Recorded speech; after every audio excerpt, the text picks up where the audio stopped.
जोहार साथियों, उलगुलान के स्टूडियो में आज हम लोग डिस्कस करने वाले हैं मंडा पूजा के बारे। तो ये जो टॉपिक देख रहे हैं मंडा पूजा, ये जनरल नॉलेज का ही एक टॉपिक है। तो किसी भी एग्जाम में पूछ सकता है, चाहे वो जेपीएससी, जेएसएससी, स्टेट पीसीएस या फिर एसएससी, रेलवे, किसी में भी पूछा जा सकता है, क्योंकि ये जनरल नॉलेज का टॉपिक है। इससे क्वेश्चन बन सकता है कि मंडा पूजा कौन सा स्टेट में मनाया जाता है, तो झारखंड होगा। या फिर मिलान में दे देगा कि मंडा पूजा के साथ कौन सा स्टेट में सही मैच है। मतलब कहने का मतलब है कि मंडा पूजा एक इम्पोर्टेंट टॉपिक हो जाता है कंपटीशन के पॉइंट ऑफ व्यू से। और भाग्यवश ये टॉपिक हम लोगों का सहायक शिक्षक 1 to 5 मुंडारी में भी है, मुतारे अज्योतना मंडा परब।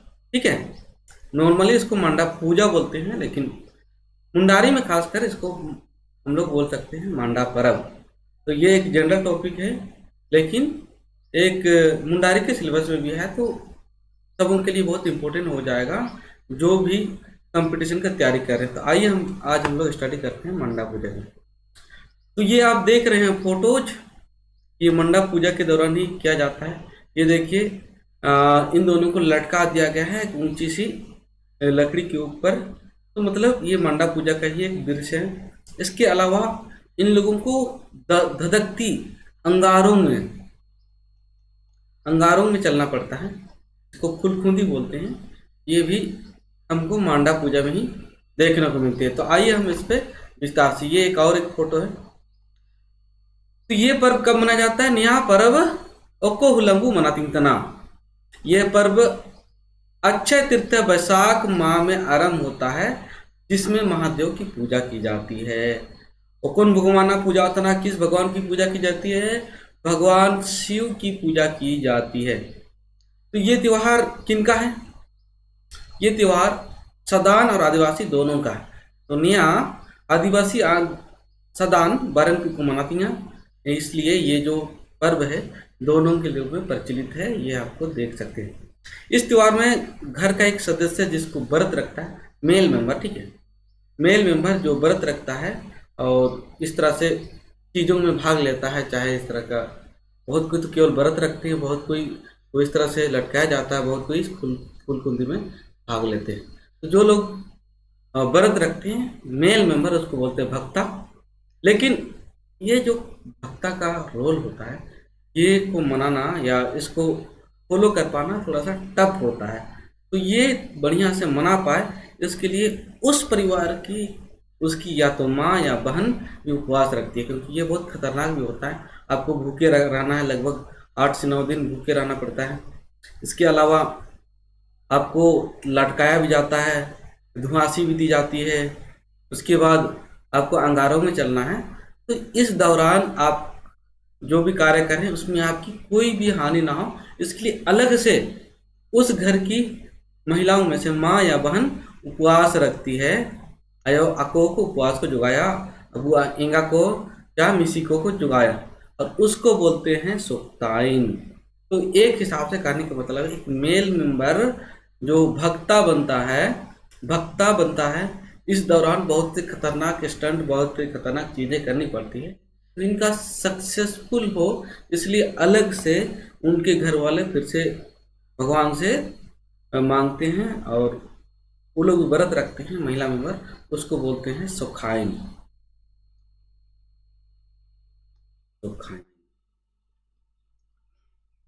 इसके पीछे मतलब थोड़ा खतरनाक तो होता है। हम लोग भी जब बचपन में हुआ करते थे, तो मेरा गांव तो तमाड़ के रेंज में हुआ करता था। तमाड़ में ही एक लुमटू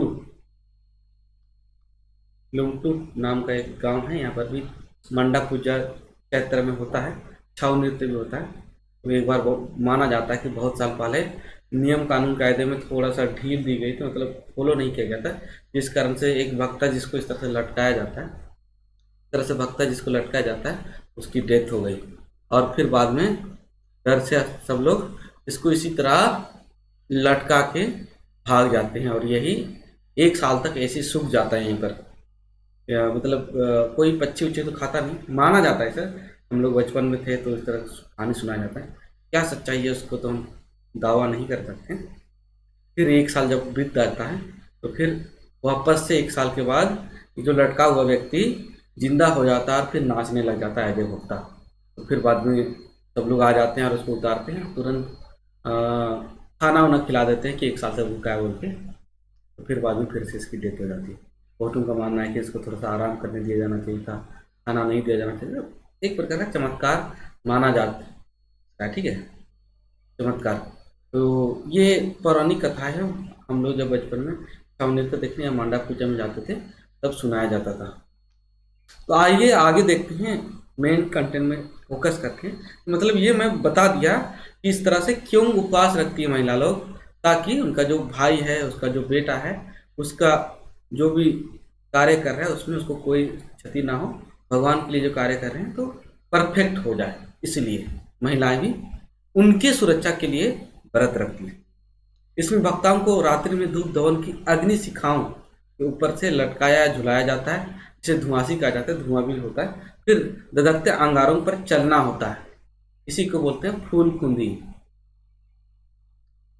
ठीक, कुंदी बोला जाता है। तो कब मनाया जाता है इसको? अक्षय तृतीया वैशाख माह में मनाया जाता है, वैशाख में। ये झारखंड में धूमधाम से मनाया जाता है। तो रांची में भी चुटिया में धूमधाम से मनाया जाता है। तो पिछले बार जो हुआ था उसमें 25 फीट की ऊंचाई हुआ था। तो ये जो लेंथ है अपने हिसाब से बनाया जाता है जो परफेक्ट होगा। क्यों मनाया जाता है? इसको मनाया जाता है इसको मनाया जाता है ऐसे तो सही से बारिश हो, और यही है लास्ट ऑफ फसल चक्र। फसल चक्र मतलब इस पर्व को मनाने से ऑफिशियली उस ईयर का जो हम लोग फाइनेंशियल ईयर बोलते हैं, इसी तरह हम लोग का फसल ईयर का लास्ट डे है। इसके अगले दिन से फिर हम लोग को नया साल मान लेते हैं, और फिर उसको फिर पूजा पाठ करते हैं, नया पूजा करते हुए हम लोग फिर से क्या करते हैं, फसल उगाना शुरू करते हैं। अच्छी बारिश के लिए किया जाता है, और साथ में जो हमारे परिवार में सुख शांति बनी रहे। इसकी शुरुआत कब से हुई थी? माना जाता है कि नागवंशी राजा के समय, जब पहले तो पूरे झारखंड में मुंडाओं का शासन था। हमारे लास्ट राजा हुआ करते थे महाराजा माधवराव मुंडा। ये प्रजातंत्र ही चलता था। तो उसमें उनको लगता है कि एक नागवंशी जो बालक था फनी मुकुट राय, उनको अपने बेटे से ज़्यादा उनको प्रायोरिटी दी, क्योंकि वो ज़्यादा सक्षम ढंग से चला सकते थे, ऐसा उनका मानना था। और फिर वहाँ से नागवंशी शुरू हो जाता है। तो इन्हीं लोगों ने शायद इस पर्व को स्टार्ट किया था, क्योंकि नागवंशी शासक एक ही थे। मुंडा और सदानों का एक संयुक्त प्रशासन थी। सेंट्रल में नागवंशी राजा, लेकिन जो नॉर्मल होते हैं गांव में, पहाड़ों में मुंडा शासक ही रहा करते थे। क्यों मनाया जाता है? घर में सुख शांति बने रहे और अच्छी बारिश हो, वर्षा अच्छी बारिश हो, इसलिए मनाया जाता है। अच्छी बारिश एवं खेती बाड़ी में समृद्धि के लिए मनाया जाता है। इसमें 7 से 9 दिन का लगातार उपवास और आग में चलना पड़ता है।